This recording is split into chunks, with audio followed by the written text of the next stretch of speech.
people and other fellow citizens on Monday, October 9th, exclusively on KBLA Talk 1580. The Tape, 1 year later.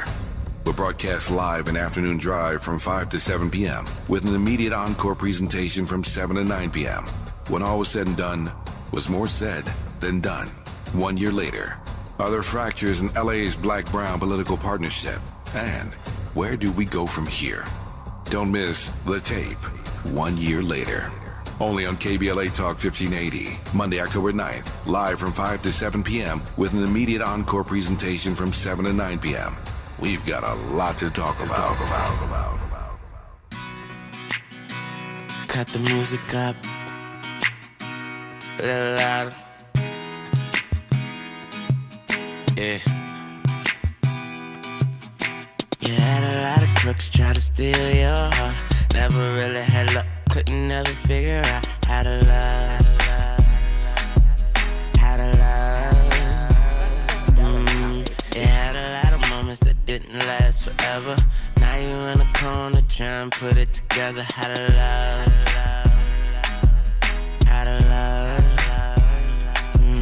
For a second, it is Hump Day. Welcome in. You are locked into RSVP with Jill Munroe here on KBLA Talk 1580. Thank you for checking us out. This is the show where we hit all the trending topics across entertainment, sports, lifestyle, and culture. Of course, I am your host, Jill Munroe.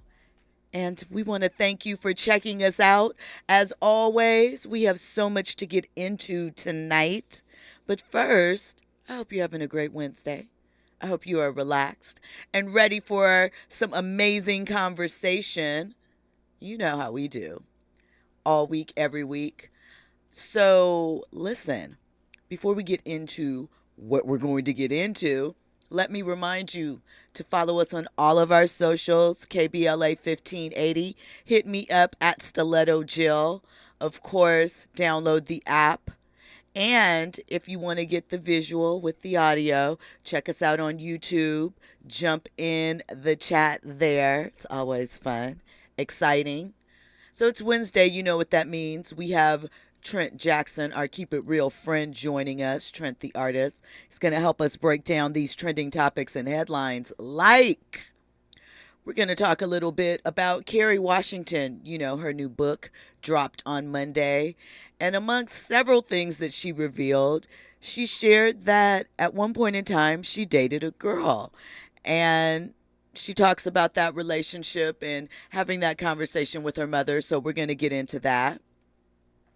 We're going to talk about CVS, Target. They're changing up a whole lot of things. And soon, you're not going to be able to go into and make that quick Target run like you used to. They're closing several locations. We'll tell you why. We'll get into that. We'll also talk about Wayne Brady. He says he's not hiding anything now. You know, he revealed a couple of months ago that he is pansexual. Well, he expounded on that in an interview. We'll talk about what he said and what he's looking forward to. We are going to talk about Brittany Renner. If you're not familiar with who Brittany Renner is, she is a social media vixen, very popular. She played soccer, was a fitness influencer, and she is on the upcoming season of Basketball Wives Los Angeles. She recently had an interview with Shannon Sharp on his Club Shay Shay podcast, and some of her comments are making waves, but the one that I want to talk about is something that, you know, oftentimes is overlooked and we don't hear. So I think it's a good reminder. We're going to get into that. In the second hour, I know you've seen this all over social media and everywhere, just like wildfire, just like she did last time. Ebony K. Williams has got the kids all fired up with some comments about college and what young black women should be doing while they are off getting their 4 years of education. We're going to talk about that. And yeah, there's more. There's always more, right? We're going to get into a little bit of the Taylor Swift, Travis Kelce effect, what's happening with them, some celebrity crushes, because there are a few, and a whole lot more, you know, some secrets Drea revealed some cosmetic surgery secrets that people have been clamoring for. So we're going to get into that. All of that and then some. But before, naturally, we get underway with all of that, we got to share our little conversation starters, let you know what's going on, what's buzzing, what's bubbling, that, we can't get into the full details right now. So Megan Thee Stallion, she has a new campaign surrounding mental health. She talks about strength, being there for everybody, and not always being able to be strong. It's a new campaign for Seize the Awkward. Make sure you check that out. She's been through a lot over these past couple of years. We saw her get really emotional on social media. I think it was Monday, following her weekend performing with Beyonce at the Renaissance tour, saying how she looked up to be, and to be able to be on stage with her in that moment was really, really special to her. I think sometimes we forget how young Megan is, that both of her parents are lost to her. Her mother passed away, her father incarcerated. So, it's a lot that she is taking on, and she has continued to push the mental health narrative. So while some may have thought it was just, convenient to do at the time when everything first happened with Tory Lanez, and people were on different sides of her responsibility in the situation, we see that it's something that she's continued to talk about, and we know that it's an important conversation. So listen, shout out to Meg Thee Stallion. We also saw Latavia Robinson, former member of Destiny's Child. She posted a photo with Matthew Knowles together at the concert from the weekend at the Renaissance tour. I think that's tea. I'm telling you guys. I don't know if it's going to be a single or what. We are going to get a Destiny 5 moment. I feel it. I think so. I really feel that is coming together. So, as you see, there's a lot on deck for tonight, right? And I know that these topics are going to get you riled up, because you always get riled up when it's about relationship issues for some reason in celebrities. So we'll get into all of that on the other side. You are locked into RSVP with Jill Munroe here on KBLA Talk 1580. Infusing a sense of fun and entertainment in every episode. You're listening to RSVP with Jill Munroe on KBLA Talk 1580. More when we come forward.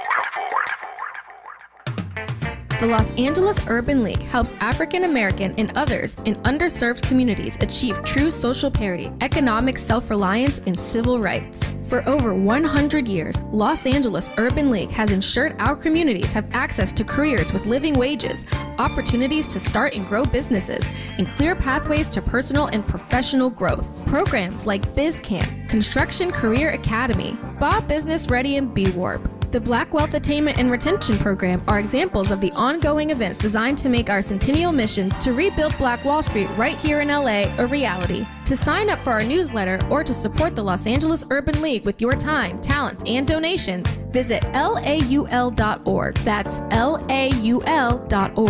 The Los Angeles Urban League is a proud sponsor of Urban Family Focus, Saturdays at 7 a.m. on KBLA Talk 1580. Heart failure, carpal tunnel syndrome, shortness of breath, stomach issues, lower back pain. How does it all add up? If you have heart failure and any of those seemingly unrelated symptoms sound familiar, it's time to talk with your cardiologist and get the full picture. They may add up to transthyretin amyloid cardiomyopathy. ATTR-CM is a rare and underdiagnosed disease. Recognize the signs and discuss them with your doctor soon. Learn more at connectwithyourheart.com. That's connectwithyourheart.com. Sponsored by Pfizer. KBLA Talk 1580. We've got a lot to talk about. KBLA Talk 1580, connecting you with services and solutions. South Central Youth Empowered Through Action is the youth component of the impactful CBO, known as the Community Coalition. South Central Youth Empowered Through Action has chapters at almost every South LA high school. Say Yeah, as they are popularly known, is located at 80th and Vermont, but serves young people all over South LA. Under the COCO umbrella, they train youth organizers, help underserved scholars prepare for college, and work with students to help them gain admission to top universities. South Central Youth Empowered Through Action fosters teen activism, where young people have led campaigns moving tens of millions of dollars to South LA schools and forcing officials to make AP classes available to students in under-resourced institutions. SCES scholars have taken part in the March on Washington, been published in major news outlets, and been elected to city council. Long before she was mayor, Karen Bass started the program when she founded the Community Coalition. To donate, volunteer, or enroll a student in South Central Youth Empowered Through Action, please visit cocsouthla.org. cocsouthla.org. This is a community call to action from KBLA Talk 1580. Keeping you informed, entertained, and always ahead of the curve. This is RSVP with Jill Munroe on KBLA Talk 1580. You are locked into RSVP with Jill Munroe here on KBLA Talk 1580. And of course, it's Wednesday, and that means our Keep It Real friend is in the building. Not alone. Trent, the artist, Trent Jackson is here. Welcome back. Thanks for having me again and again and again. Thank you. How's your week going, Trent? It's actually going pretty good. It's cool, relaxing, no drama, just chill, you know. That sounds amazing. Shout out to my mama. It's her birthday. Okay, happy birthday, Mama Jackson. Yeah. Give it up for that. More applause, more applause. Yes, Libra gang. Oh, that's right. And today's my little cousin's birthday, so as well. All right, you Libras. Yeah, surrounded by Doing it. them. Yes. Okay. Well, we're going to break down these trending topics and headlines. And, of course, we need you with your dose of insight that only you can provide. I haven't been keeping up on the news lately, so I like to come in and, and be surprised by the things that are happening around. Okay, well, you know, actress Kerry Washington, she has a new memoir that dropped on Monday. You know what? Thanks for reminding me. Let me download that on Audible right now. Okay, get to it. So in it, she opens up about several things. You know, there was the conversation about discovering that her father was not her biological father. And also... There's more? I thought that was like the big revelation. That's one of them. There's a lot. Okay. You know, she discussed, she shared about her first abortion or having an abortion. Oh, okay. You know, went into details about that, but that's not what we're going to discuss right now. You can go check it out, though. It's in store. She's on a tour. Excuse me. So she talked about... I'm downloading it right now on Audible. I have all these credits that I have to use, but go ahead. I'm sorry. This is your story, not mine. When she said that in my adolescent years, I had an ongoing romantic relationship with a girl. My mother asked casually, "What's going on with you two?" But I called her bluff. "Do you really want to know?" She said, hoping that she didn't. Banking on it, in fact. "No," she said. "I think love comes in a lot of forms. I've had other romantic relationships." She says now of life and love before her current husband. "I think there's always been this dialogue between learning to love myself and learning to love others and receive love." So I thought it was interesting that she connected learning to love herself and learning to receive love with love coming in all forms, because I'm not quite understanding the path. What are your thoughts on that? Of course you're going to ask me that. I mean, I'm just saying. Here we go. Not here we go. Here we go. I'm just saying, I know that she wants to be revealing, but sometimes I wonder, you know, are we really being revealing, or are we just, and again, it's her story to tell, and I'm not saying she's doing this. Just curious. Obviously, I haven't read the book in full, just getting some of these excerpts, but some of them feel like, what's the bigger story or the message that you want us to glean from this information? Yeah. Or is it just, you know, hey, I'm just sharing everything that happened along the way? It's interesting because I don't really find her to be fascinating enough to like why are you writing a book? But it's like anybody can, right? Anybody can, but it's like no shade. It's like, oh, okay.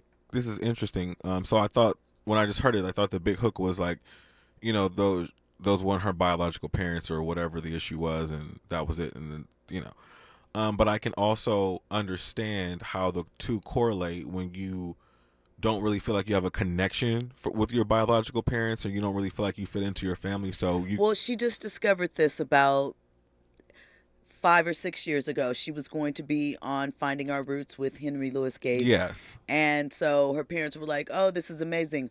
Oh, that's DNA testing." And so, things Then are it came obviously, up. yeah.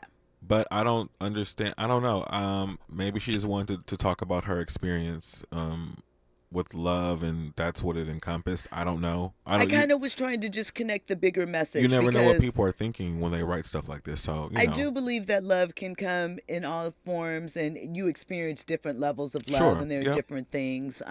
Romantic love isn't the only be all end all. Obviously, it's super important. Well, you know what? I downloaded her book, so I'll listen to You're it. gonna listen to it? And tonight, and I'll tell you. We're going to next get week. some help here because Carrie was on the Breakfast Club this morning. I saw it with our girl, Okay. Lauren LaRosa. Oh, That dropped was in. she on? Lauren is still guest hosting. She's guest hosting okay, all cool. week on there. Cool. Shout out to her. Fahima from D.C., though, checked it out, and she's going to give us some intel. I love Fahima from DC. Happy Well, Wednesday. Greetings, Jill. Greetings, Trent. And I'm originally from Harlem. I am not from D.C. I just happen to be here. Well, you're Anyway. there right now. We know Harlem in the building. She corrected me last time after Howard, so we got the story right. Fahima from DC. So I watched recently the interview with Kerry Washington on the Breakfast Club. It was under an hour, 45 minutes. And I wrote in the comments that I have a newfound adoration for her because, I felt that she was a fantastic actress, and I watched her on Scandal, etc. But some of the things that she shared, I don't want to belabor the point because I know I don't want to take the whole 3 hours up. But I wanted to say that sharing, most people go through stuff, but they don't look out. They don't look for help. They don't ask for help. And I just have a newfound adoration because, for one, she shared, and I don't want to do spoiling thing, but she shared about having an eating disorder, never feeling that she was enough, and this is why I think I wrote the other day that she shared. No, it wasn't with you. Anyway, she wrote the book because of the revelation about her father, but it was a whole host of other things. And a lot of Black women, we don't feel that we're enough. And you look at Kerry Washington and you think, oh, she's confident, she's beautiful, she's got everything in the world. But she really went through her life not feeling that she was enough, and acting was that therapy for her. I'm going to leave it at that. I downloaded the book as well. And I would just encourage you to check out the interview with her because it's very telling. I will. Thank you very much for that. I appreciate that. I appreciate that insight. I can't wait to listen to the book. Okay. What if she doesn't have an audiobook out there yet? I have Oh, it. you have it. Yeah, Oh, you're like, no, she has that taken care of. and she's reading it herself, which is even better. Okay. So. I prefer that. I don't Yes. really like, I shouldn't say I don't like, but my preference is to hear the author that wrote the book, especially Oh yeah, when Bobby we're talking Brown about a and memoir. his book. Oh yeah, that was necessary. Was it really? Absolutely. Okay. It was Shout rough, out but it to was necessary. BB Brown. I bought it. I read it. I didn't do the audio thing, but maybe I will. She also covered though that which I thought was interesting, how she began to be intentional about turning down roles where she played the white girl's best friend. And I thought that was really dope. And the thing is, she did it quietly, which some people may question. It's just now, being spoken about. She said she made this decision in 2004 when she was playing a receptionist named Renee in the film Against the Ropes. And it changed her trajectory. She was playing Meg Ryan's best friend, coworker, confidant. And she said it was becoming a new niche for her, and she didn't want to be that. And it wasn't necessarily about wanting to be the star per se, but she wanted to play a full fleshed out character that had, some story and some meat to it. So she made that decision almost 20 years ago. I will say she and Alicia Keys had a lot of energy. Have you ever seen that picture of them? I can't remember what award show it was at. They had a lot of chemistry in that photo. It was cute. That's so funny. Anyway, so I guess, we're gonna check it out. Tony Yayo in the chat says, is she like Wayne Brady? I don't think she's saying that at all. I think she's saying she had an experience at one time. I don't think that if you asked her that point blank, she would say, that she was lesbian or queer. I don't think that at all. I think she, had a moment. I don't know. We'll see when I read the book. Yeah, she might say some more. True indeed. So, shout out to Carrie. Fascinating. All right. All right, we'll have to check in with that. So, I mentioned that Target and CVS are making some changes. Well, CVS is set to close hundreds of stores across the country in a complete retail overhaul, right? They're tapping into more of the online selling market, and you guessed it, shoplifting. The theft of retail stores is causing more and more stores and more companies across the country to close down stores. So they said that they will see 300 stores closed in each year, meaning 900, almost 1,000 stores will have closed by the end of 2024. They started this initiative in 2021 and sort of expanded it. So 1,000 CVS stores. What you have to keep in mind with this, what I also consider when you hear things like this, is that it's not just a drugstore in the local, because most of the areas that where the closures are, right? Right. And then I also consider that they act as pharmacies for a lot of people as well. Correct. So I just, it's a concern. They say that they, will still have pharmacy services online, and they're making changes to their business model just as the way that things, are falling out. Target is also closing a bunch of stores. They announced that on October 21st, their East Harlem location in New York, 2 locations in Seattle, 3 locations in Portland, and 3 more locations in San Francisco and Oakland will be closing. I don't feel as I think the CVS is more critical than the Target's closing, because I think that they expanded our Targets in LA like too quickly and too fast, because there's too many of them. Okay. And they're in close proximity. Like, we have 3 Targets in like a 5-mile radius in our neighborhood. So it's excessive. The city of Los Angeles has what, like 8 to 10 million people? The city.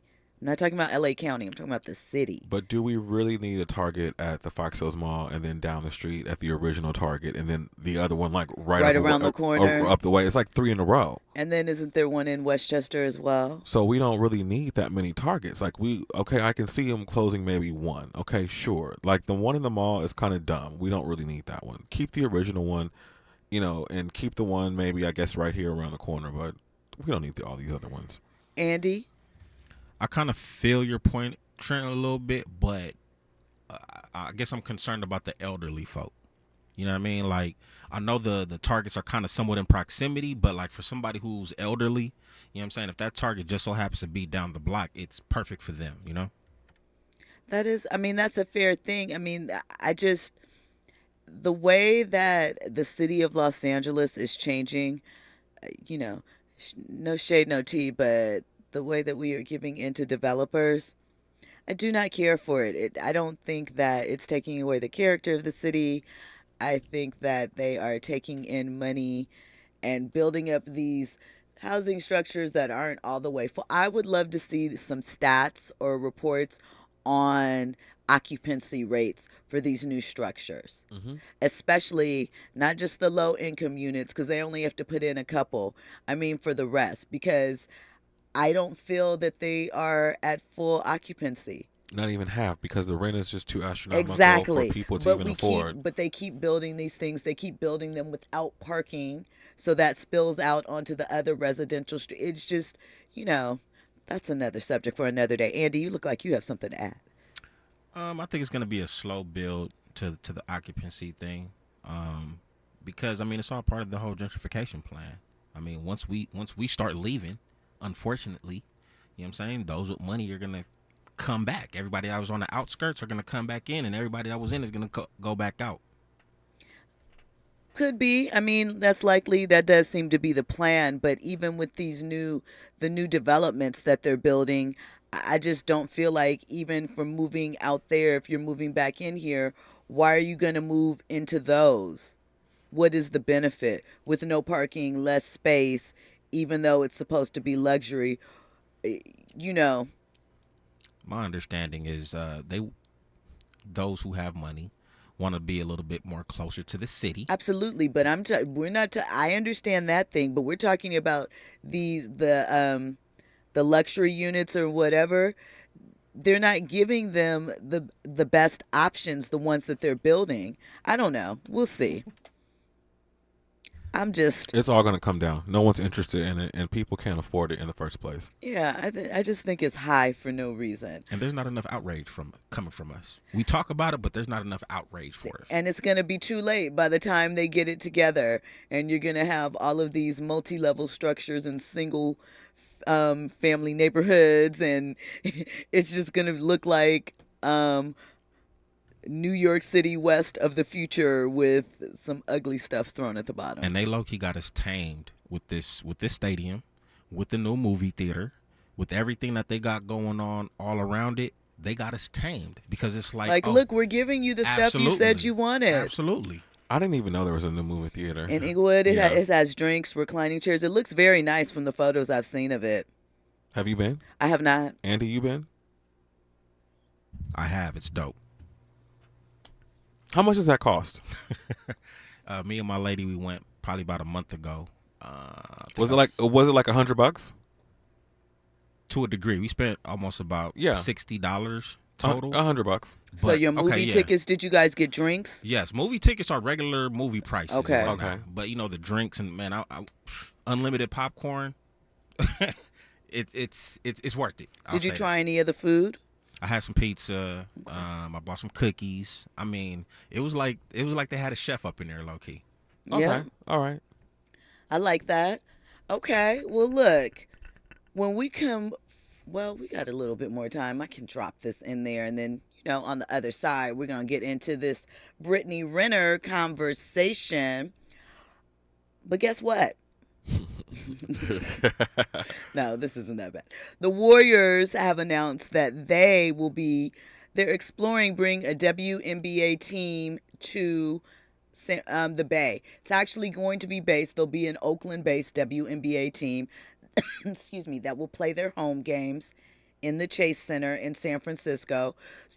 So, giving that connection back to the community that felt lost when the Warriors moved to San Francisco, getting in on the WNBA boom. They are the perfect franchise to expand out. They have a legacy of winning now, and it seems like they could duplicate that. But we'll get into that. We'll get into Brittany Renner. We have a phone call. All of that and more on the other side. You are locked into RSVP with Jill Munroe here on KBLA Talk 1580. News and sports is up next. I wanna try and put it together, how to love.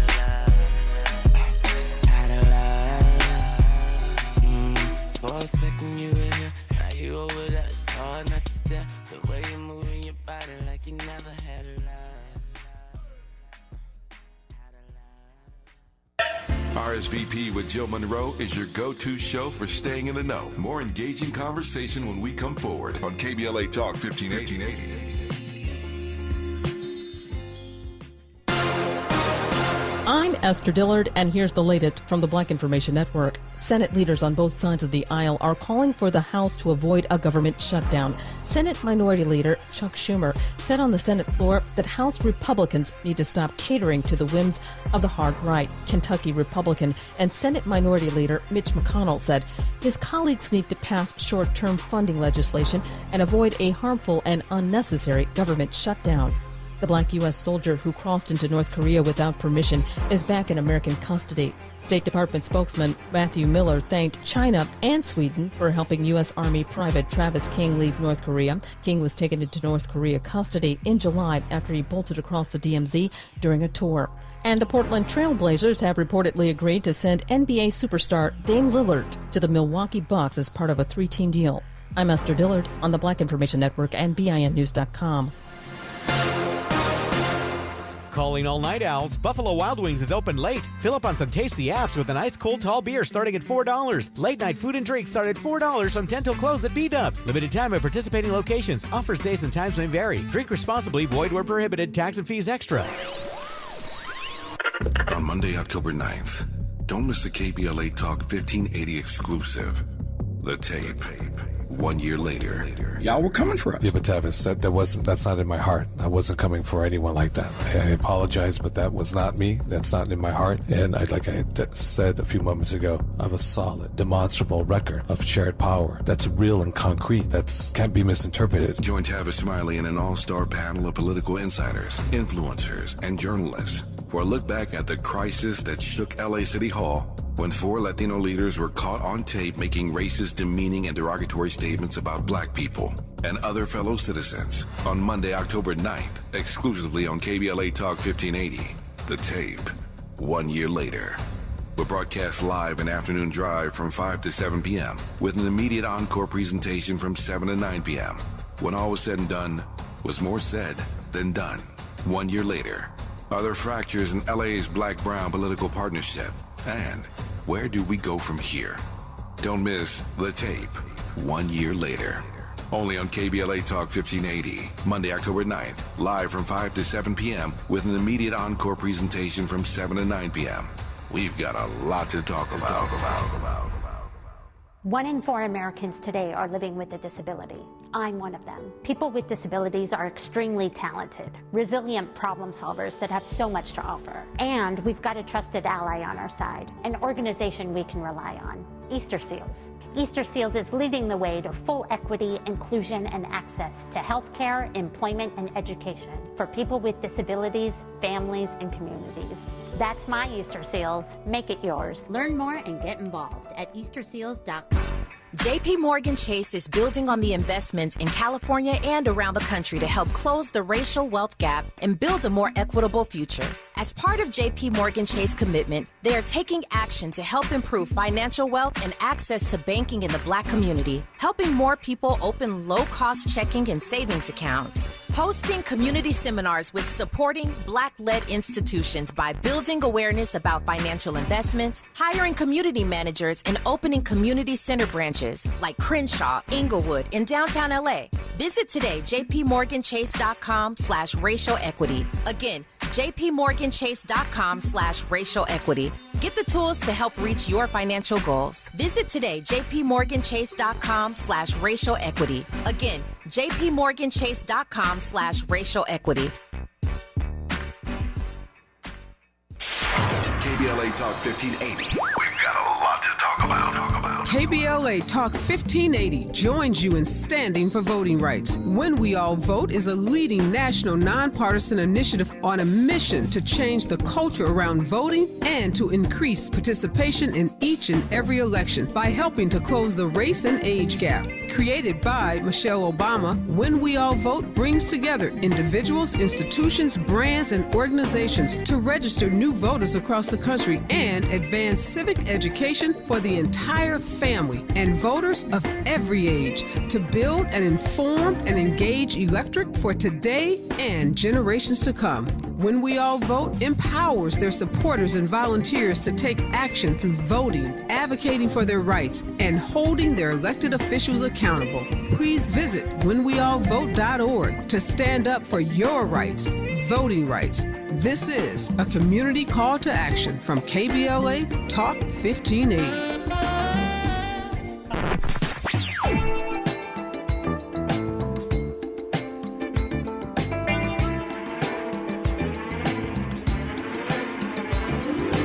This is KBLA Talk 1580. Talk radio. That's music to your ears.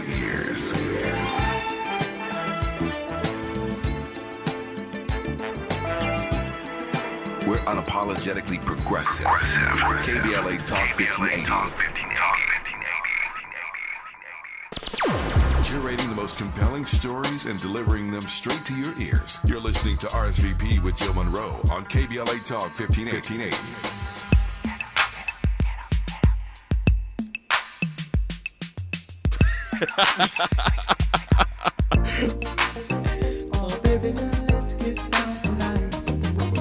who's going to ask the questions about this? We do got some questions for you, Andy. Who? Because somebody's... I am actually a little hot. And come through, Marvin. It's getting stronger and stronger. This is a good hoodie. Huh? This is a really good hoodie, but I have to take it off. Welcome back. You are locked in to RSVP with Jill Munroe here on KBLA Talk 1580. Yes, sir. Trent the artist. Andy? We got questions for you, Andy. Andy, are you Trent there? Got a question. Not caller. Andy, are you there? He's working on it. He's getting it together. What's popping? I need to know, are you okay tonight? Because you have set the tone. Like, we need to set the lights down and light candles in here or something, because it's very low key and sensual. Like, what is we need to be hyped up. This is not romance hour right now. Like, let's wait till 11 o'clock for this, Andy. Well, are you okay? I'm all right. Something you want to talk about? Nah, I mean, we about to talk about something pretty juicy. Yeah, because I mean, this slow music. This is 2 songs back to back. I'm just trying to set the tone for what we about to discuss in a bit. Can we slow this down later though, but not right now? Well, I'll speed it up for you the next Please. time. But for right now, I think this is perfect. So, on the line, we have JW from South Central LA. JW, happy Wednesday. Thank you for checking in. Hey, how you doing? I'll make this real quick since Andy's trying to set that tone and atmosphere and vibe. But yeah, just to give you guys another perspective with all these high-rises being built in our community in reference to gentrification, I can recall back in '84, I watched a Nobel program. They had the Rockefeller think tank, and they used the term projection several times, and they were speculating on how they wanted the future to be. And they anticipated and plotted and planned and actually put things in order and in place for it to turn out the way it is now. Actually, they wanted people with degrees to have 6-figure salaries and live in most of the high-rises downtown, as well as have people move bridges from one building to another. And then have the suburbs have people with low income moved out into maybe in a rural area. But the point is, everything's proximity now with the Metro Link. So with your theaters, there are all your different venues and et cetera, including Targets or any other shopping outlet. Everything is proximity, and yeah, you're going to have people moving into these buildings and fill them up before you know it. Just watch, because of AI and how corporations and business is shifting, period. We're no longer in that rural. Where are they going to get the money to pay for it? That's all I'm saying. Where are the jobs? I don't know. There are a lot of newer buildings. AI. Just watch. And I understand in theory, everything is walking distance, trying to make us walkable like New York and certain parts of San Francisco. But this is LA. We created car culture. We are not about that life. If you look at the statistics for the metro and the train, it's not going up. People are not utilizing it. Well, I guarantee you in the future it will take place, because that's their intentions, to be like New York, to have LA like a 24-hour city, open 24 hours, and it's shifting the culture. And I don't know if they're really going to do the 24 hours. They won't let you go past 2 a.m. with that liquor license. I'm sorry, JW. I'm making jokes. You're being serious. Yeah, but the point is the business culture is changing. We're not with factories or with farms and things of that nature. It's more technology driven, and so these newer younger people are going to come in with these particular degrees and expertise and et cetera, and it's going to be like I already stated. People with degrees, they're going to have 6-figure jobs. They're going to live in the high-rises downtown, and they're already moving people out into the outer suburb area as well as in the rural area. I don't care if it's out there in Palmdale, wherever. The point is that it's changing the whole environment. That's the only point I'm making. Just take that into consideration. Have a good night. Thank you. I mean, I think that they've been doing this for a long time. Obviously, if you think about LA, you think about Marina del Rey, Playa del Rey, it's Silicon Beach. All of the tech company was there. Started with that area sort of and kept moving out. So it's not a question as to the changing of where we are as far as the society, where the jobs are and things of that nature. But it is a question of the character and individuality of the city. If it makes sense for the city, for traffic load wise, it's fine to want to move people onto the Metrolink and say we're going to be this great subway city and things of that nature. But how long has the train system been in Los Angeles? It's not growing in that nature. Even though it's expanding, it's not growing. Those are two different things. Andy? It's expanding, and I'm going to go ahead and say that it is growing. I mean, I haven't rode the train since I got a whip or whatnot. Back in the day, I was up on that train. But I think because you also got to hop on the bus out here in Los Angeles. It's one thing to hop on the train, but to get to your specific destination, you got to go ahead and hop on the bus. But at the same time, we do got ride sharing, Uber, this, that, and the third. But I do think because LA is so big and so humongous, I do think maybe 10 years from now, it'll be different. I think there will be more people hopping on them trains because there will be more trains. It'll be quicker than that. It'll be faster than that. I was just going to ask you, when's the last time you were on the train? I ride the train probably more than anybody in this room. I've never been on LA's train system. You see? I never will. So I'm downtown a lot, and I live 5 blocks away from the train here in Los Angeles. So it's easy for me to walk to a train stop and be where I need to be and walk 1 block away from the train downtown and do my business. The thing. That's part of the incentives when they're building these things. They don't have to put in parking. They get parking breaks when they build them closer to the freeway. Sorry, go ahead. No, it's expanding and it is growing. And I agree with the caller. In due time, downtown will look like it's happening right now. I mean, downtown is one thing. I'm talking about the areas surrounding it, the outside areas. Like for me, why would I ever get on a train? To Andy's point, I would have to take the bus.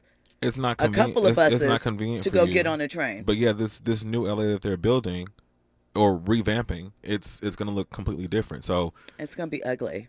Next year, when the connector opens, that connects the LAX to the subway, it's gonna be a wrap. So you can literally ride the train from the airport to your neighborhood or wherever you got to go without getting off. It's just like any other major city. I couldn't. I'll also say this: back in the day when I was when I was riding the train, for $5, you could literally go all over Southern California. You could start in downtown, take it all the way to Long Beach, go all the way to the airport, and go all the way to Hollywood for $5. You save gas, you ain't even got to worry about parking. Shared space. My car is my sanctuary. Bougie. Mine too. I'm born in Mine LA. too. Like, that is what we know. It's a rite of passage. And it's true. I know that this younger generation, they don't care about it as much. They're not looking to get their license. They're not worried about That's driving. true too. But when I lived in D.C. on the East Coast, it was a different type of setup. I could ride the train from my house to the airport and anywhere I needed to go into the city. Not doing that. I do not like my luggage on the subway. I've done that. Doesn't work for me. No, my stuff needs to be properly stored. You are hilarious. So bougie. You are so funny. And it's okay though. That and you know what? You know what? It's fine. And that's okay, Jill. You know what I'm saying? You don't have to. There's gonna be people driving. There's gonna be people still driving. But I do think that this train situation will help the city out in a lot of ways, especially when it comes to smog and all that type of stuff. Less drivers. We always talk about traffic. We talk about the 405. If everybody does hop on the train, I mean, once again, you can get from downtown to Hollywood in 15, 20 minutes. Why would I want to be on the train with everybody and all of my stuff? What's on the train? You haven't listened to the report. Listen, you have not read the report on what is the MacArthur station and how they have to close off parts of that. Listen, that's a mess. conversation for another day. When we come forward, That's a mess right there, though. We're gonna get into this Brittany Renner story. Because I got to ride through there to get to Hollywood sometimes. And you know that is Night of the Living Basehead. It is not the ticket, baby, at all. But it's such an experience. It's an adventure. I love it. It is that. Wouldn't have it any other way. Daring. But I hate it. When we come forward, we will get into more trending topics and headlines. You're locked into RSVP with Jill Munroe here on KBLA Talk 1580. Trending topics and the hottest happenings. You're listening to RSVP with Jill Munroe on KBLA Talk 1580. My ride smells just right, just right, just right, just right. Y'all gotta try that Febreze car. Just right, just right, just right. La la la la la. With up to 40 days of consistency on low Febreze car clips right on your vent. You know my car's my happy place. Keep that smile on my face when it smells just right, just right, just right. Breathe happy Febreze. La la la la la. Hey Dad, how do airplanes fly? What's in this box? Is this tree good for climbing? How are babies made? What does this thing do? Kids are curious about everything, including guns. Talking to them about gun safety in your home is a good first step, but you can do more. Always keep your guns locked, unloaded, and stored separately from ammunition. Safe gun storage saves lives. Learn how to make your home safer at endfamilyfire.org. That's endfamilyfire.org. Brought to you by End Family Fire, Brady, and the Ad Council. This season, your coffee orders are getting warmer, and your outfits are getting cozier. The world keeps changing, and so does COVID-19. That's why this season's COVID-19 shots have been updated. They're one of the best ways to help protect yourself against COVID-19. You can get a COVID-19 shot at the same visit as a flu shot if you're due for both, as recommended by the CDC. Talk to your healthcare provider to learn more and schedule at vaccines.gov. And don't forget to get extra cinnamon spice. Sponsored by Pfizer and BioNTech. KBLA Talk 1580. We've got a lot to talk about.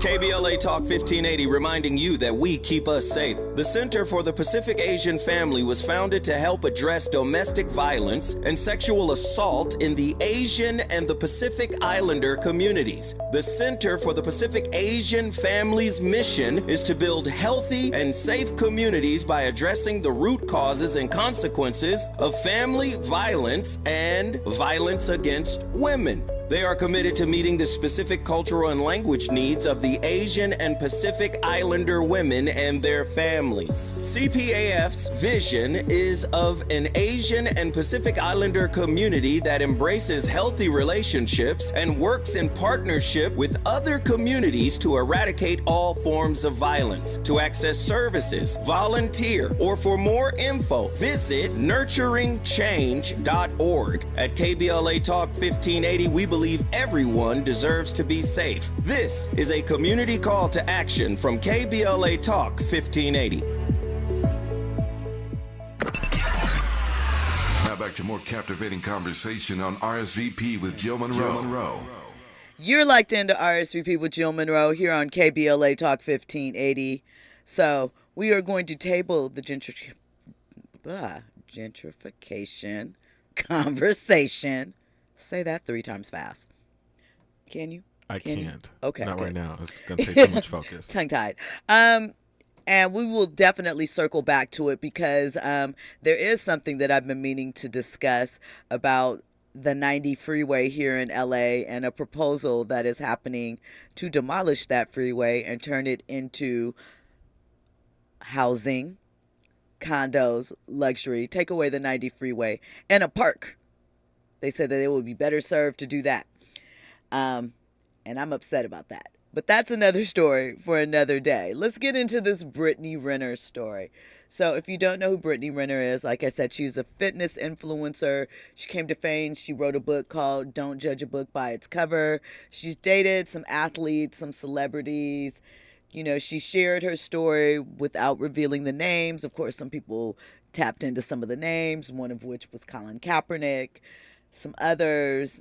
And she has a son with a guy that plays for the Charlotte Hornets. I think PJ Washington. He's still with the Hornets though, right? Okay.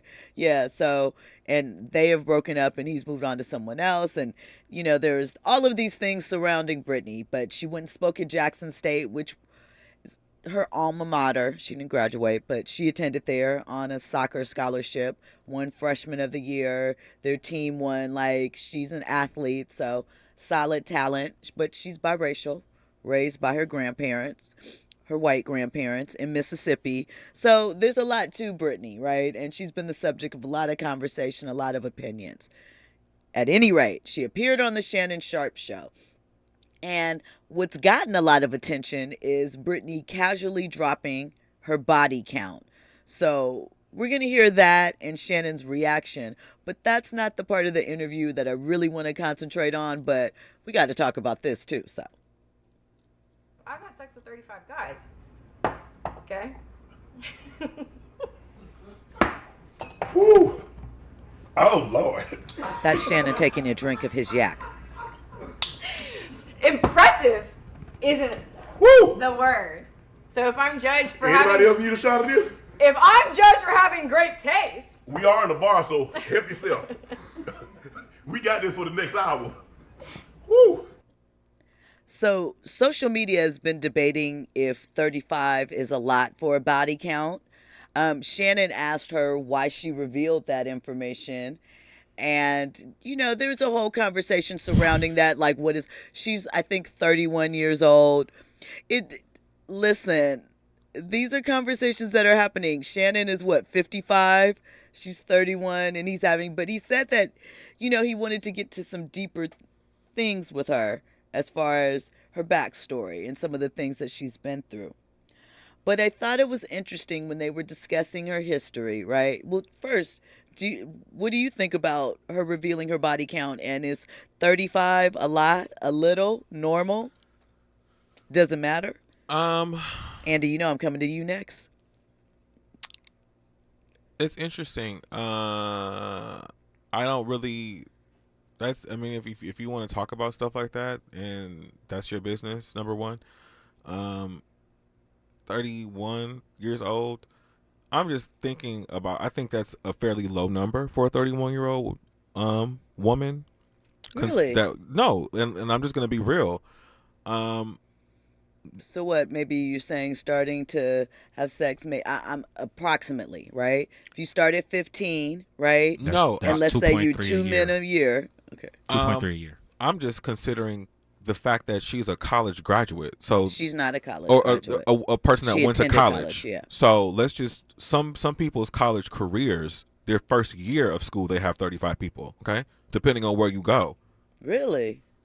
So I think first of all, my first year of school, this was not me, but I went to a school in the South, okay? And I'm just going to leave it there. I saw in her a lot of, it was a lot, right? And I was like, whoa, this is how college happens. So now that wasn't the case when I finished school in DC, but things happen in college and people have a very good time in college. Okay. And a lot of people have a lot of bust down experiences in college. Okay. I think her good time happened in LA. So, and other places, but I think that's a fairly low number. But so for some people, they might think that's a high number. But you have to think about guys. 35. By the time a guy's 35 years old, come on, seriously, it's probably triple that number. Okay, Andy. Well, I must be an angel, but based off of my scale, we broke it down just now. Let's just say she started about 15, 16. She's 31. That's about 2.3 a year. It's not too bad. I know some women who have higher numbers, but considering the brand that she has, I thought it would have been higher. 35 is not too bad. 2 dudes a year. Not too bad. I just think that it's interesting that we still have this body count conversation. I understand back in the aughts, in the olden days, when misogyny reigned free and that those were things of concerns, and it was always confusing because who are these men supposed to be getting their reps in with these women if they're supposed to be experienced, but they all deserve a virgin? The math's not mathing. Somebody is, going to be supplying them with the experience. I also think in the age of swipes and all these apps in the social media world, we live in a hypersexual society now. Facts. So it's like almost like people don't even go on dates anymore. People have sexual partners it's a hookup society. So if we will, weigh in all these factors, that's a low number, and it's a low number, and people should be glad that there are people that still operate in the sense that I'm not about to just be loose with everybody, because things can happen. I mean, indeed. Pretty Brown Mimi says everything doesn't have to be shared, ladies. Let's keep some things private. Sure. I agree with that 100%, but I also think that this is her brand. And I think that she wrote a book about her sexual exploits in addition to what she went through, but she knew and marketed as such that a great deal of people, much in the vein of, a Superhead, a Pamela DeBars. Pamela was a woman that was a white groupie back in the day. I think her book was called I'm With the Band. So I think she knew as far as how to put herself out there, and she knows what people are interested in. I also think that there might be a little tick boom there. I'm being insensitive about that. We can be sensitive about it, but I think she positions herself in such a way that she leans into it when she needs to. I don't think she's quite as clueless as people make her out to be. However, there was more to the interview than just that. And I know most people aren't going to get beyond that or get beyond the clips that, somehow make it to social media. But she had a conversation about her HBCU experience. And I thought it was interesting, the question that Shannon asked her, and also what I felt was the underlying question in what he was discussing with her. We're going to get into that because I think it's a thing. And I think her response to this was surprisingly refreshing in a way, considering where, some of the relations are at now amongst women. But that's in hour 2, right? We have so much to discuss because also in hour 2, we're going to get into this Ebony K. Williams story about getting a Mrs. degree along with your BA. And I'm not just coming with feelings, I'm coming with facts about some of this. And what I mean by facts is data. I like stats. All of that and more. You're locked into RSVP with Jill Munroe here on KBLA Talk 1580, News and Sports on the other side. And when I get that feeling, I won't